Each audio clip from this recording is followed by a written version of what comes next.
Halo semua, salam berjumpa lagi nih sama Dermaga 3 Dermatology Full of Energy. Pada medpack kali ini kami ingin membagikan ilmu tentang eczema gangrenosum. Nah, pasti dari kalian belum pada tahu kan apa itu eczema gangrenosum, terlebih gejala, penanganan, dan pencegahannya. Yuk ikut aku untuk simak lebih lanjut. Eczema gangrenosum adalah penyakit infeksi akut yang pada umumnya menyerang orang dengan sistem imunnya tidak normal. Seperti yang diilustrasikan di sini, eczema gangrenosum secara klasik dikaitkan dengan septikemia Pseudomonas aeruginosa. Dokter perawatan kritis harus menyadari aspek kulit yang khas ini untuk memulai prototipe antibiotik anti-pseudomonal. Borok ini juga ditandai dengan benjolan merah kecil atau lepuhan pada kulit, biasa disebut dengan papula atau nodul, yang akhirnya terkikis membentuk luka terbuka dan membengkak atau ulserasi. Dalam pengaturan pasien imunokompromis dengan shock septic, Coccus gram-positif, jamur juga harus dipertimbangkan. Penyebabnya 1. Bakteri P. aeruginosa adalah penyebab yang paling umum dari eczema gangrenosum, yang mana bertanggung jawab atas hampir 74 kasus eczema. P. aeruginosa pada umumnya ditemukan pada lingkungan yang lembab, air kran, dan alat rumah sakit yang tidak steril atau terkontaminasi oleh Staphylococcus aureus, Streptococcus pyogenes, E. coli, dan lain sebagainya. 2.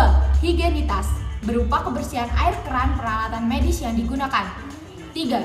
Penyakit komorbid berupa neutropenia, leukemia, malnutrisi, diabetes mellitus, dan luka bakar tingkat tinggi. Apa aja sih gejala penderita eczema itu?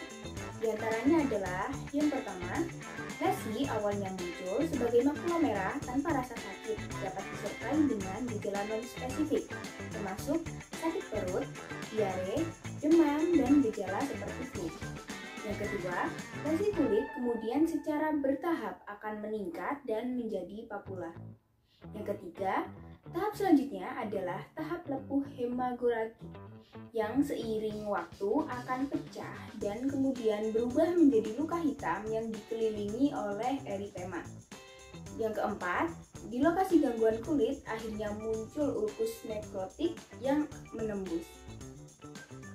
Eczema merupakan salah satu penyakit menular yang mana penularannya bisa melalui kontak langsung dengan pengidap ataupun dengan barang-barang yang telah terkontaminasi. Selain itu, risiko penularan eczema akan lebih tinggi jika suatu individu sehat memiliki luka terbuka pada tubuhnya, sehingga suatu bakteri bisa lebih mudah untuk masuk ke dalam tubuh individu tersebut. Tapi tenang aja, eczema bisa dicegah. Cara pencegahannya cukup mudah, yaitu yang pertama, menjaga kebersihan kulit. Contohnya, langsung mandi ketika setelah beraktivitas lama di luar rumah. Mandi merupakan perawatan kulit paling dasar dan paling esensial untuk kulit yang sehat. Yang kedua, menempatkan pasien yang terjangkit di ruang isolasi. Yang ketiga, rajin membersihkan bak mandi ataupun kolam renang dan tempat-tempat yang memiliki air banyak. Yang keempat, melakukan disinfeksi pada barang dan lingkungan sekitar. Disinfeksi adalah proses pengurangan jumlah kemungkinan mikroorganisme ke tingkat bahaya yang lebih rendah. Bahan yang biasanya digunakan untuk disinfektan adalah formaldehid, H2O2, natrium hidroklorida, hidroksitoluen atau kresol, dan lain sebagainya. Yang terakhir, langkah kecil yang bisa kita lakukan adalah rutin mencuci tangan menggunakan air mengalir dan sabun atau hand sanitizer.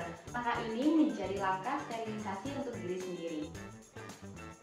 Eczema gangrenosum bisa ditangani dengan kuratif atau penyembuhan dan juga pemulihan atau rehabilitatif. Dengan anti-Pseudomonas beta-lactams, cephalosporins, fluoroquinolones, subavenenosum, operasi pada lesi dan sisa penumpukan pada luka nekrotik, yaitu berukuran di atas 10 cm, diperlukan debridement agresif dan grafting. Untuk pasien dengan sepsis dan neutropenia memerlukan perawatan intensif di rumah sakit karena menghadapi morbiditas yang tinggi. Sedangkan pasien dengan gejala ringan dapat melakukan perawatan di rumah berupa obat oral anti-pseudomal seperti ciprofloxacin. Penanganan eczema gangrenosum juga bisa dilakukan dengan kegiatan promotif atau mengedukasi dan preventif atau pencegahan. Kegiatan promotif dapat dilakukan dengan menjelaskan mengenai bakteri penyebab penyakit dan pentingnya menjaga higienitas. Kegiatan preventif dapat dilakukan dengan tidak menggaruk lesi pada kulit dan patuh akan medikasi yang diberikan.